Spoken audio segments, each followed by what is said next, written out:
एका बैजिक राशीचे अवयव x वजा 7 x वजा 8 आहेत, तर ती राशी कोणती? आता इथं सूत्र पण आपण वापरू शकतो किंवा कंसांचा गुणाकार केला तरी सुद्धा चालते. आता मला सांगा x ने x ला गुणल्यावर काय येणार गुणाकार? x वर्ग. पुन्हा ह्या x 9 वजा 8 ला गुणल्यावर गुणाकार काय येणार? वजा 8x. पुन्हा वजा 7 ने x ला गुणल्यानंतर वजा 7x. आणि याच वजा 7 न वजा 8 ला गुणल्यावर वजा वजा अधिक आणि 7 56. आता ही दोन x ची पद आपण एकत्रित करूया. पहिलं पद x वर्ग आहे असं, वजा 8 वजा 7 चिन्ह समान असली की बेरीज करून समान चिन्ह, मग 8 आणि 7 15 आणि समान चिन्ह वजा आणि माग असणारं व्हेरिएबल x आणि शेवटी स्थिर पद अधिक 56. बघा हा पर्याय कुठे दिसतोय? x² - 15x + 56. Option number 3. Next question. कोण वाचते हा प्रश्न? मधुरा चव्हाण वाच. मधुरा चव्हाण. काही फुले आहेत. तिने प्रत्येकी 12 फुलांच्या माळा तयार केल्या तर तिच्याकडे 11 फुले उरतात. जर प्रत्येकी 16 फुलांच्या माळा तयार केल्यात तर 15 फुले उरतात. जर प्रत्येकी 18 फुलांच्या माळा तयार केल्या तर 17 फुले उरतात. तर तिच्याकडे कमीत कमी किती फुले असतील? बरोबर. बघा 12 फुलांच्या माळा केल्या तर 11 फुले उरतात. 16 फुलांच्या माळा केल्या 15 फुले उरतात आणि 18 फुलांच्या माळा केल्या तर 17 फुले उरतात. आता मला सांगा उरणारी फुले आणि माळांची संख्यात कितीचा फरक आहे रे? बघा तुम्ही 12 आणि 11 कितीचा फरक आहे? 1 चा. त्यानंतर 16 आणि 15 यामध्ये कितीचा फरक आहे? 1 चा. आणि 18 आणि 17 यांच्यामध्ये 1 चा. मग जेव्हा फरक समान असतो तेव्हा कुणाचा लसावी काढायचा? जी माळांची संख्या आहे का नाही त्यांचा काय काढायचा? लसावी. 12, 16 आणि 18 किती लसावी? तुम्ही करून बघा. 12, 16 आणि 18. उभी रेषा मांडतो. ह्या तिघाला कशाने निश्चित भाग जातोय? ह्या 3 संख्यांना कशाने निश्चित भाग जातोय? 2 जातोय. बेस 12, बे 8 16, बे 9 18. आता तिघाला कशाने भाग जात नाही पण दोघाला जातोय. कोणाला? 6 आणि 9 ला. कशाने जातोय? 3 न. बघा 3 2 6, 3 3 9 आणि ह्या 8 आहे असं ठेवूया. आता ह्या 3 संख्येत 2 ला आणि 8 ला कशाने जातोय? 2. बे 1, बे 4 आणि हे 3 आहे असं. आता मला सांगा खाली जातोय का दोघाला कशानं? नाही जात. मग सरळ काय करूया? लसावी काढताना डावीकडच्या आणि उजवी खालच्या तळाच्या संख्यांचा गुणाकार करू. म्हणजे 2 डावीकडच्या संख्या गुणिले 3 गुणिले 2 आणि तळाच्या संख्या 1 नाही घेतलं तरी चालतंय. राहिलं कुठलं मग? 4 आणि 3. करा गुणाकार यांचा. 6 6 2 12 12 चौक 48 आणि 48 गुणिले 3 करा. 8 24 चला 2 चौक 12 2 14. लसावी किती आला? 144. पण माळांची संख्या आणि उरणारी फुलं यांच्यातलं फरक किती होता रे मगाशी? समान होता फरक 1. 144 1 मिळवू का वजा करू हे महत्वाचं आहे. 144 मधून 1 काय करूया? वजा करूया. किती येणार मग? 143. म्हणजे पर्याय क्रमांक किती? 3. काही जण डायरेक्ट पर्यायावरनं काढतात. समजा 143 पर्याय घेतला, 12 फुलांच्या माळा केल्या, किती फुलं उरतात बघू आपण. 12 एके 12, 14तून 12 गेलं, 2 वरून घेतला 3, 12 एके 12, 23तनं 12 वजा करा, किती आलं रे? 11. उरली का 11 फुलं? बघा इथं 11 दिले ना. तसंच बाकीच्या दोघांना करून बघा. 143 आपण फुलं घेतली, 16 फुलांच्या माळा केल्या. आता 16चा पाढा येतोय का कोणाला? 16 किती? 16 128. किती? 43 28 गेल्या उरलं 15.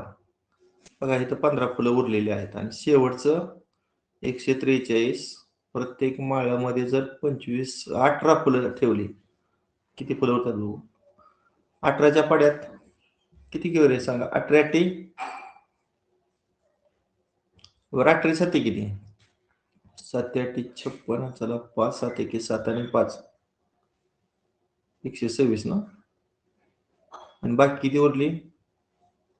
17. बरोबर आहे. म्हणजे 143 हे उत्तर बरोबर आहे. असं पण तुम्ही काढू शकता. ठीक आहे. एका काटकोन त्रिकोणात काटकोन करणाऱ्या बाजूंची लांबी 7 सेमी व 24 सेमी आहे, तर परिवर्तुळाची त्रिज्या किती? आता विषम संख्येपासून तयार होणारा त्रिकोण तुम्हाला माहिती आहे का रे? 7चा वर्ग 49.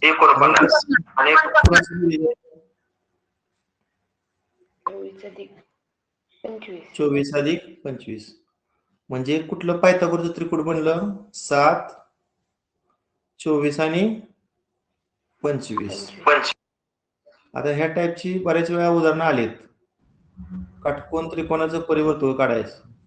बघा अशा पद्धतीने. समजा ओ हा केंद्रबिंदू आहे आणि एबीसी जो कोण आहे तो किती अंशाचा असणार आहे? 90. कारण अर्धवर्तुळातील आंतरलिखित कोण काटकोन असतो. मग एक बाजू समजा बीसी बाजू 7 आहे आणि काटकोन करणारी दुसरी बाजू एबी 24 आहे, तर एसी किती येणार? आत्ताच काढले आपण 25. म्हणजे त्या वर्तुळाचा व्यास 25 आहे. मग त्रिज्या किती येणार? त्याच्या निमपट 12.5. 12.5 आहे का? 12.5 हो, पर्याय क्रमांक 2. पर्याय क्रमांक 2 करेक्ट. नेक्स्ट,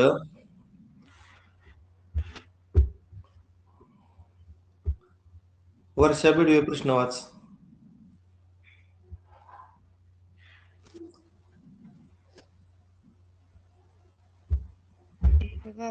संख्या दरवर्षी 5% दराने कमी होत आहे.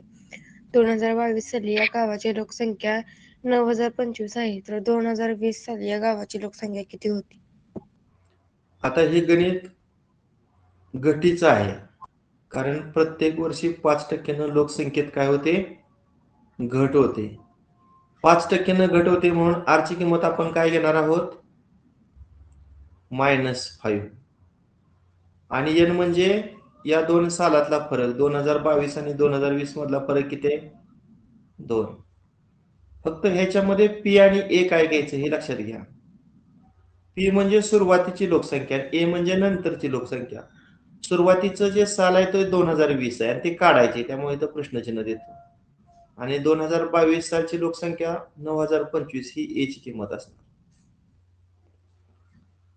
मग कोणतं सूत्र वापरायचं सांगा? ए पी आर एन चा समावेश असणार चक्रवाढ व्याजानं राज. सांगा सूत्र. ए बरोबर पी कंसात 1/1 अधिक R/100 आणि कंसाचा घातांक n. आता ए ची किंमत आपण डाव्या साईडला 9,025 ठेवणार आहोत. Is equal to P 1 divided by 1. आता आर ची किंमत निगेटिव्ह असल्यामुळे मध्ये निगेटिव्ह चिन्ह देतो. छेदामध्ये 100 आणि यांची किंमत 2. 5 न 100 ला भाग जातोय. 5 एके 5, 5 10, 0 ला 0. मग सांगा उजवी बाजू काय येईल? तिरकस गुणाकार 20 वजा 1 19 आणि 19 चा वर्ग किती? 361 आणि छेदात 20 एके 20, 20 चा वर्ग किती? 400. आता 9025 च्या बाजूला तो अपूर्णांक नेतो. आता 100 छेदात होतं ते अंशात जाणार. आता 361 जे अंशात आहे ते छेदात जाणार.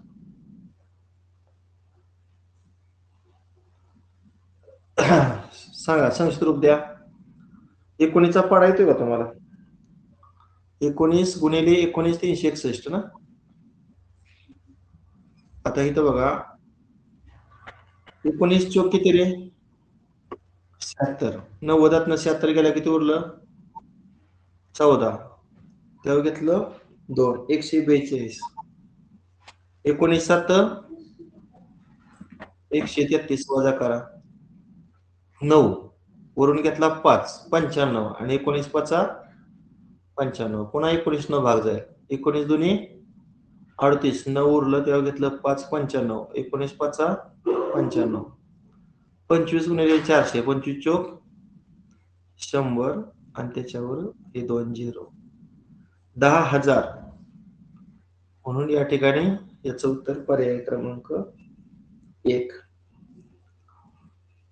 नेक्स्ट, एका अपूर्णांकाचा छेद अंशापेक्षा 6 ने मोठा आहे. जर अंश 1 न कमी केला व छेद 9 न वाढवला तर त्या अपूर्णांकाची किंमत 1/2 होते. तर मूळ अपूर्णांक कोणता?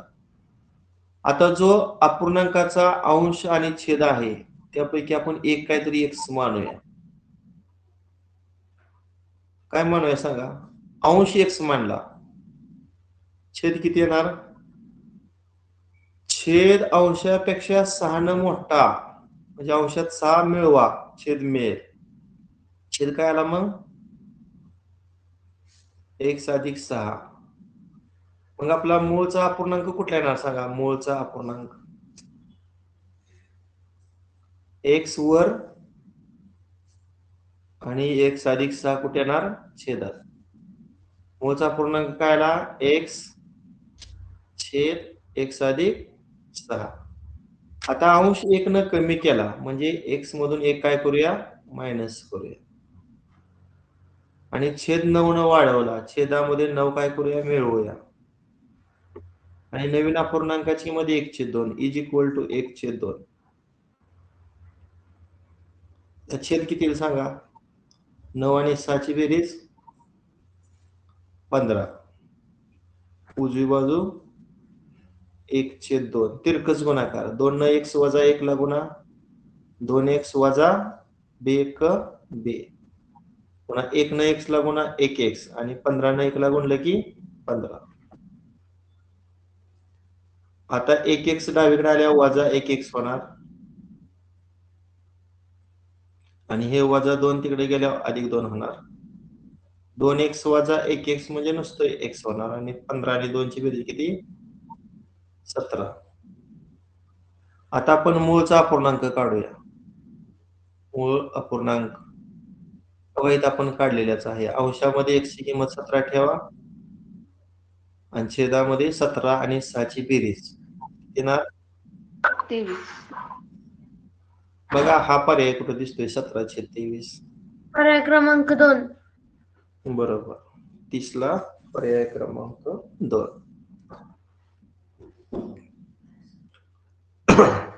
आता हे पण तुम्हाला एक चल समीकरण दिसते.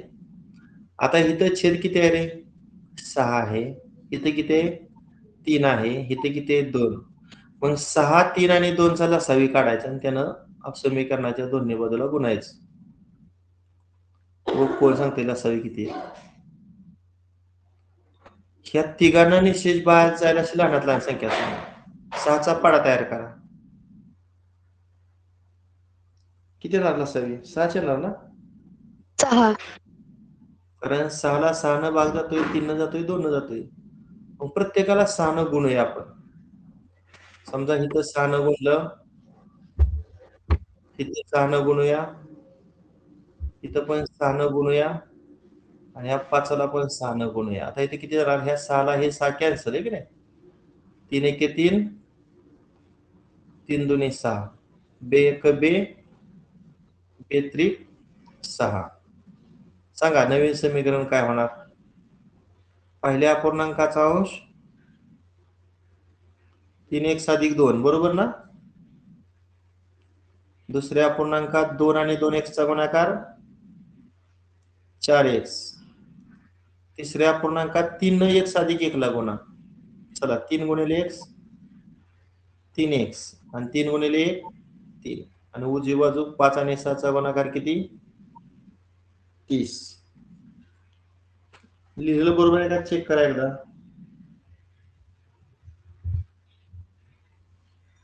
आता x पदांची बेरीज 3x अधिक 4x 7x, 7x अधिक 3x 10x आणि स्थिर पदांची बेरीज करा. या 2 आणि 5 ची बेरीज 7, 2 आणि 3 ची बेरीज 5, उजवी बाजू 30.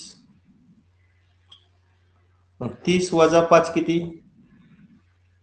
25 आणि 25 भागिले 10 करा. 2.5 आणि अजून एक उत्तर काय रे? इथे जर आपण सिम्प्लिफाय 5/2 पण येतो. म्हणजे पहिला पण पर्याय येतोय आणि दुसरा पण पर्याय येतो. एक वस्तू 150 रुपयांना विकली असता जेवढा तोटा होतो त्याच्या 1.5 नफा ती वस्तू 275 रुपयांना विकल्यानं होतो. तर वस्तूची मूळ किंमत किती? आता असं करूया आपण, नफा आणि तोटा अशी 2 मला सूत्र सांगा तुम्ही.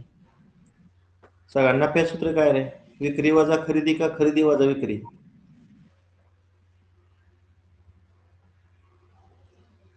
विक्री वजा खरेदी बरोबर ना? नफा बरोबर विक्री वजा खरेदी. आणि तोटा काढण्याचं सूत्र सांगा.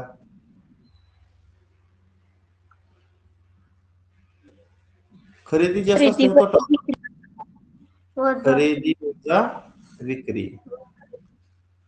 आता या ठिकाणी मूळ किंमत काढायची म्हणजे त्या वस्तूची खरेदी किंमत काढायची. मग मला खरेदीची सूत्र सांगा. आता वजा खरेदी डावीकडे गेल्यावर अधिक खरेदी होणार. मग खरेदी सूत्र काय रे? विक्री उजव्या बाजूला हाय असलेलं आणि इकडचा जो नफा आहे तिकडे गेल्यावर काय झालं? वजा झालं. सांगा खरेदी किमतीचं सूत्र काय? विक्री किंमत वजा नफा. आणि इकडचं सूत्र सांगा. आता खरेदी आपण उजव्या बाजूला तसंच ठेवलं, तोटा डावीकडे तसंच ठेवलं. आता वजा विक्री किंमत डावीकडे आल्यावर काय होणार? अधिक विक्री किंमत बरोबर ना? म्हणजे पहिलं खरेदी किमतीचं सूत्र काय? विक्री वजा नफा. आणि दुसरं खरेदी किमतीचं सूत्र काय? तोटा अधिक विक्री. आता खरेदी किंमत समान आहे त्यामुळे मी दोन्ही खरेदी किमतीच्या सूत्रामध्ये एक समानता ठेवतो. म्हणजे सूत्र काय होणार नवीन? विक्री वजा नफा. आणि इकडे काय लिहू? तोटा अधिक विक्री. कळते का काय लिहितोय ते? तोटा अधिक विक्री. बऱ्याच जणांना वाटणार सर विक्री किंमत दोन्हीकडे पण आलं, पण नफा असताना विक्री किंमत डाव्या साईडला यायची आणि तोटा झाला तेव्हाची विक्री किंमत पण उजव्या साईडला घेणार आहोत. आता 1 नंबरचं वाक्य वाचा. एक वस्तू 150 रुपयाला विकली असता जेवढा तोटा होतो. आता आपण असं करूया, तोटा x मानूया. तोटा काय मानूया? x. मग x तोटा झाला तेव्हा विक्री किंमत किती होती रे? 150. मग तोटाच्या बाजूला जी विक्री किंमत आहे ती 150 लिहा. आता 1.5 पट नफा. 1.5 पट म्हणजे काय? x ची 1.5 पट कशी काढायची सांगा? 1.5 पट म्हणजे किती पट? 3/2 एक्स, बरोबर ना? आणि तेव्हा विक्री किंमत किती होती? 275. हे समीकरण फार महत्वाचं आहे. आता आपण सोडवूया समीकरण. वजा 3/2 डावीकडे उजवीकडे आल्या का होणार? अधिक 3/2 एक्स आणि अधिक 150 तिकडे गेल्यावर वजा 150. किती डावीकडची वजा बाकी?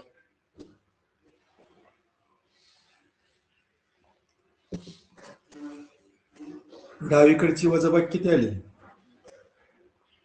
125. 125. आता इकडं सगुणक नाही म्हणजे 1/1 लिहा. तिरकस गुणाकार करा. 2 1 2, दुसरा 3 1 3, 2 आणि 3 किती बेरीज?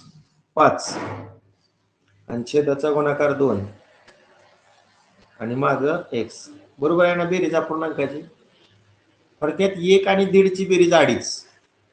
2.5 म्हणजे 5/2. आता 5/2 डावीकडे घ्या, 2/5 होणार आहे की नाही? चला सबस्क्रिप्ट 5 1 5, 5 2 10 आणि 5 5 25 आणि 25 दोन्ही किती आलं मग? 50. एक्स म्हणजे खरेदी किंमत आपण किती? एक्स ची किंमत 50 काढली. एक्स म्हणजे तोटा आला, बरोबर आहे.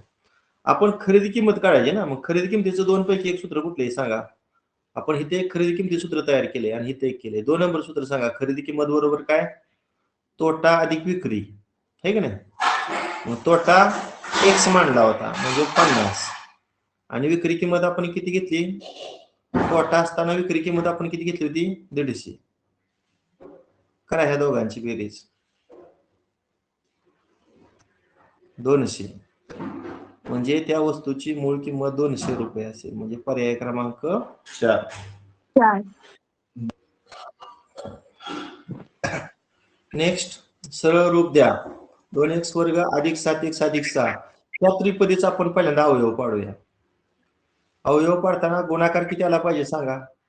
पहिल्या पदाला सगुणक आहे म्हणजे ह्या 2चा आणि ह्या 6चा गुणाकार 12 आणि बेरीज मधल्या पदाचा सगुणक काय आला पाहिजे? अधिक 7. सांगा काय येणार संख्या? 3 आणि 4.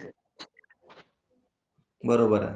4 आणि 3चा गुणाकार 12 आणि 4 आणि 3ची बेरीज किती? 7. म्हणजे पहिली इष्ट संख्या कोणती आली? अधिक 4 आणि दुसरी इष्ट संख्या कोणती आली? अधिक 3. आता आपण डायरेक्ट जर अवयव पाडायचं म्हटलं तर x अधिक 4 आणि दुसऱ्या कंसामध्ये काय घेणार? x अधिक 3. पण हे अवयव ग्राह्य नाहीत कारण इथं सगुणक किती आहे? 2 आहे. मग 2 न ह्या 4 ला भागूया आणि दुसऱ्या कंसातील x ला गुणूया. मग सांगा आता फायनल अवयव काय झालं? 4 ला 2 न भागा 2 आणि दुसरा कंस काय येणार? 2x अधिक 3. हे फायनल अवयव कोणाचं झालं? अंशामध्ये असणाऱ्या त्रिपदीचं. हे समजलं का सर्वांना? हॅलो. हो सर. हा आता छेदामध्ये गुणाकार वजा 30. गुणाकार कायला पाहिजे? वजा 30 आणि बेरीज किती आली पाहिजे? वजा 13. सांगा आपण इष्ट संख्या. वजा 15 अधिक 2. बरोबर. वजा 15चा आणि अधिक 2चा गुणाकार किती येणार? वजा 30. बघा 15 दुनी 30 वजा अधिक वजा आणि खाली वजा 15 आणि अधिक 2 ची बेरीज करून बघा. 13 आहे ना? हा सॉरी, एक मिनिट, 13. मग 15तून 2 गेलं 13 मोठ्या संख्येची ना, म्हणजे पहिली इष्ट संख्या कोणती आली? वजा 15 आणि दुसरी इष्ट संख्या अधिक 2. मग अवयव काय पडणार छेदाचं? x वजा 15 आणि दुसरा अवयव x अधिक 2. चला आता मला सांगा अंशाचा अवयव काय पडला? पण पहिल्या कंसात x अधिक 2 आणि दुसऱ्या कंसात 2x अधिक 3. आता छेदाचा अवयव काय पडलं? पहिल्या कंसामध्ये x वजा 15 आणि दुसऱ्या कंसामध्ये x+2 काय कॅन्सल होते सांगा? x+2 हा समान कंस कॅन्सल, राहिलं काय अंशामध्ये 2x+3 आणि छेदामध्ये x-15. 2x+3 आणि छेदामध्ये x-15. पर्याय क्रमांक 1. 1. 33 ला पर्याय क्रमांक 1. चला, कोण हा प्रश्न वाचते? सर मी पाहतो. हा, वाचते का? वाच. एक काम पूर्ण करण्यासाठी ए ला 12 दिवस लागतात तर बी ला 20 दिवस लागतात. दोघांनी मिळून हे काम 3 दिवस केल्यावर ए काम सोडून निघून जातो, तर राहिलेले काम पूर्ण करण्यासाठी बी ला किती दिवस लागतील? ओके, आता या ठिकाणी काय करायचं?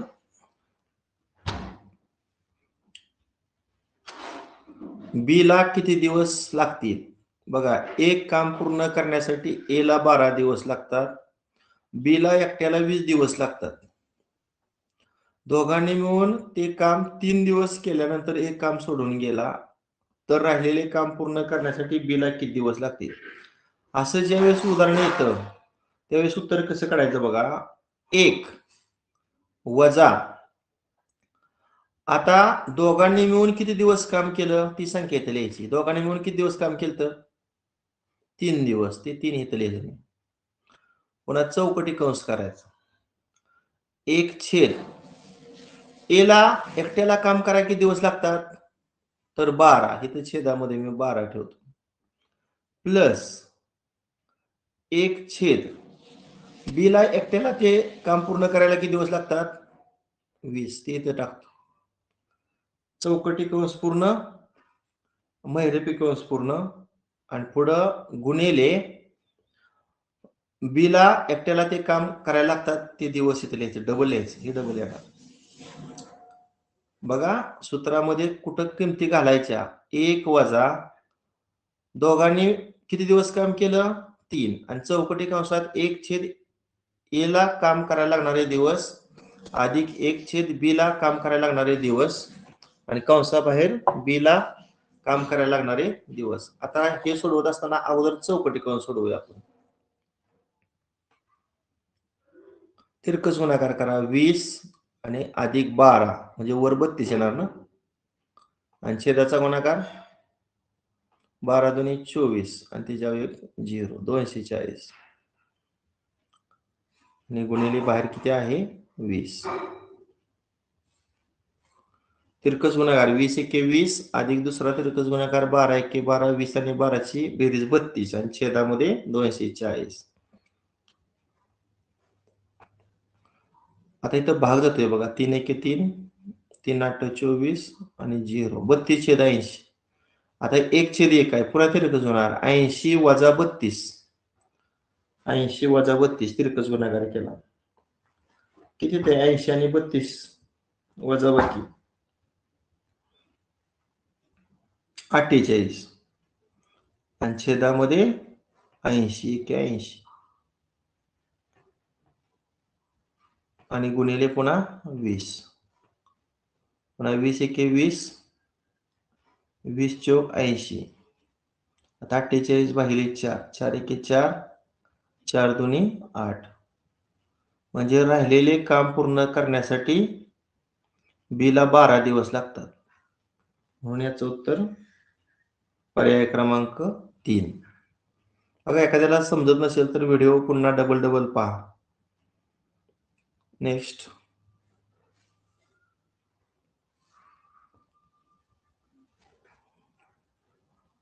श्रेया जमणारे प्रश्न वाच.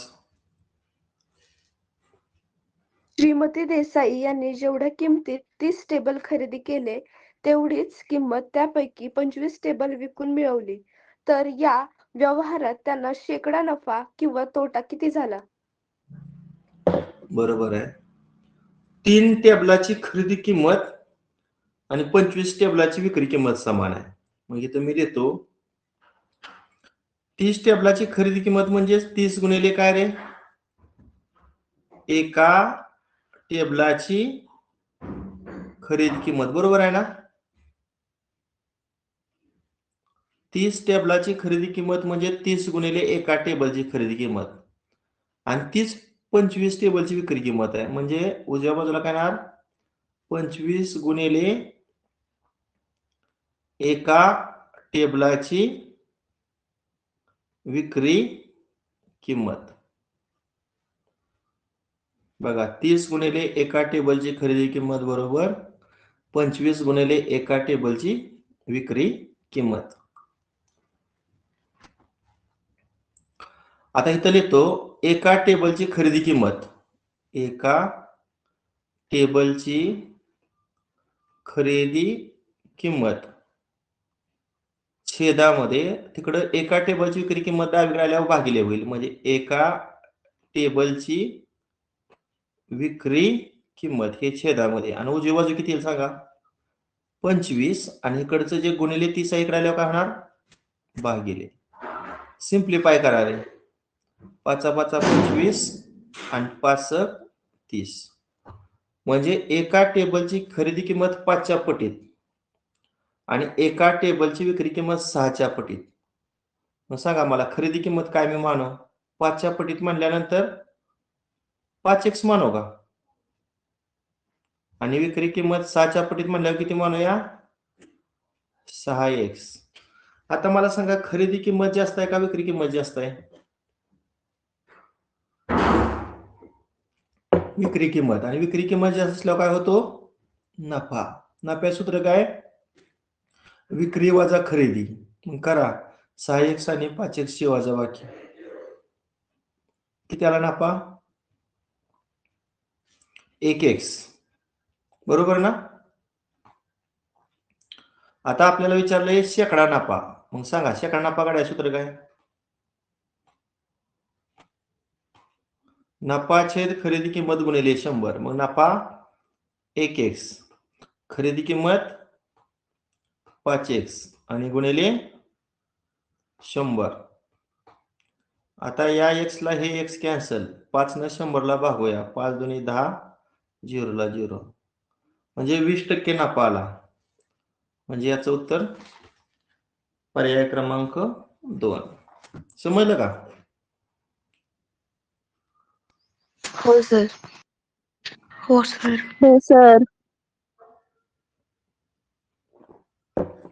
3चा x घातांक बरोबर 27चा y घातांक बरोबर 9चा z घातांक बरोबर 729. आता इथे मी लिहितो 3चा x घातांक. आता 27 हा काय आहे रे 3चा काय आहे घन ना आणि त्याचा y घातांक म्हणजे काय ना घातांकाच्या नियमानुसार 3 आणि y चा काय होणार गुणाकारच ना. म्हणजे 27चा y घातांक मी असा पण लिहू शकतो कसा 3चा 3y घातांक. आता त्याच्या पुढं 9चा z हे कसं लिहिता येईल रे पाया 3 घ्यायचे आपल्याला 3चा वर्ग 9 ना आणि त्याचा z म्हणजे काय ना 2 आणि z चा गुणाकार करा 2z बरोबर ना आणि बरोबर 729 म्हणजे 9चा घन बरोबर का रे अरे 729 कोणाचा घन आहे 9चा. मग 9चा घन म्हणजे 9चा किती वेळा गुणाकार येणार 3 वेळा. 3 वेळा. हा 3चा वर्ग 9 हा 3चा वर्ग 9 हा 3चा वर्ग म्हणजे मला सांगा 3चा किती वेळा गुणाकार येतोय रे 6 वेळा. म्हणजे 3चा 6 वेळा गुणाकार 729. मग 729 जे आहे का नाही इथं तिथं मी काय लिहू शकतो 3चा कितवा घातांक 6वा.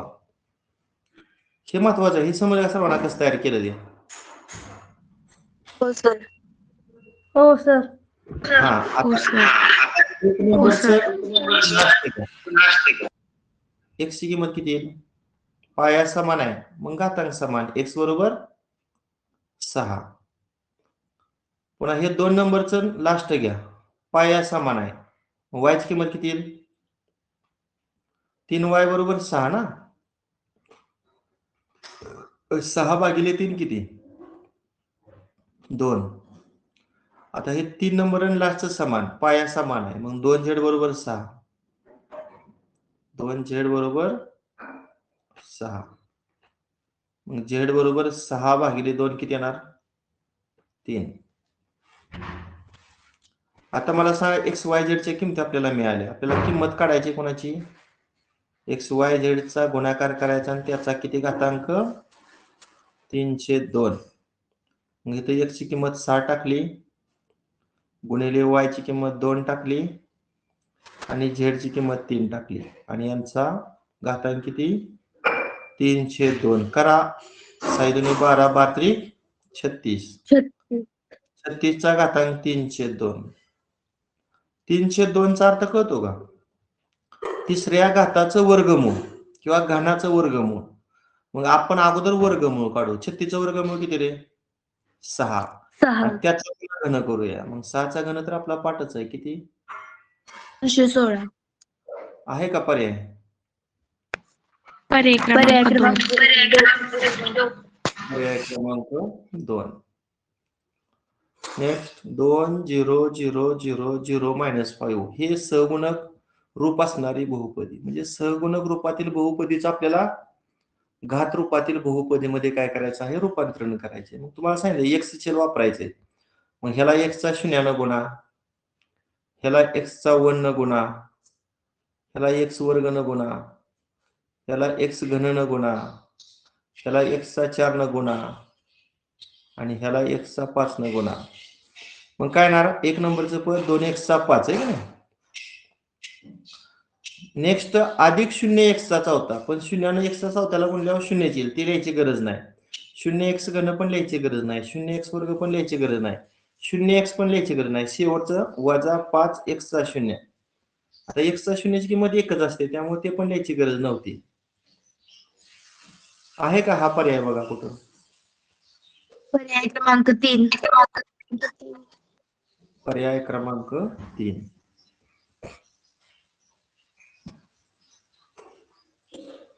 Next question. जान्हवी दाभाडे वाचून प्रश्न. जान्हवी.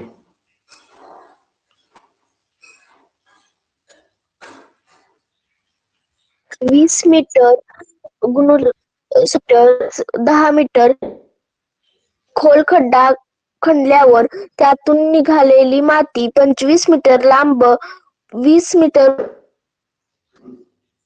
पसरवली मातीचा थर तयार होईल. दोनच पर्याय निवडा. बर, ठीक आहे. एका शेतात 20 मीटर गुणिले 10 मीटर गुणिले 5 मीटर खोल खड्डा खणल्यावर त्यातून निघालेली माती 25 मीटर लांब व 20 मीटर रुंद मैदानावर एकसारखी पसरवली तर किती जाडीचा मातीचा थर तयार होईल? एक लक्षात ठेवा, इकडं जो खड्डा आहे तो पण इष्टिकाची ती आकाराचाच आहे आणि इकडे जो मातीचा थर तयार होणार आहे, ढीग तयार होणार आहे, तो पण इष्टिकाची ती आकाराचाच आहे. म्हणजे दोन्ही बाजूला आपण इष्टिकाची तिचा घनफळ सूत्र वापरणार आहे. फक्त डाव्या बाजूला इष्टिकाची तिचं घनफळ सूत्र वापरताना LBH कॅपिटल घेतो आणि उजव्या बाजूच्या किमती काढताना LBH स्मॉल घेतो. दोन्हीकडे एकच सूत्र आहे, फक्त किमती वेगळ्या आहेत. डाव्या बाजूला खड्ड्यांची माप आहेत. सांगा खड्ड्याची लांबी किती आहे रे? 20 मीटर. मग इथे मी 20 लिहितो. खड्ड्याची रुंदी किती आहे? 10 मीटर. आणि उंची म्हणजेच खोली किती आहे? 5. आता उजव्या बाजूला जो ढीग आहे की नाही मातीचा, त्याची माप टाका. लांबी किती आहे? 25. रुंदी 20 आणि उंची काढायची. उंची म्हणजे जाडी. आता 20 गुणिले 10 गुणिले 5. आता 25 आणि 20 इकडे आल्यावर छेदात जाणार. 25 गुणिले 20. करा सिम्प्लिफाय. ह्या 20 ला हे 20 गेलं. 5 एके 5, 5 5 25, पुन्हा 5 एके 5, 5 दुनी 10. म्हणजे उंची म्हणजेच त्या मातीची जाडी किती आली 2 मीटर.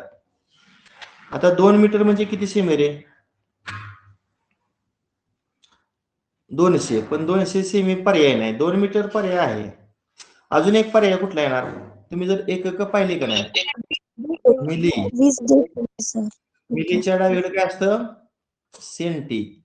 Milli senti. पुन्हा काय असतं डेसी. त्यानंतर मीटर. पुन्हा डेका हेक्टो आणि किलो. बस झालं आपल्याला एवढंच पाहिजे. आता 2 मीटर. आता डेसिमीटरच्या घरात 0 लिहिलं तर 2 मीटर म्हणजे किती रे 20 डेसिमीटर.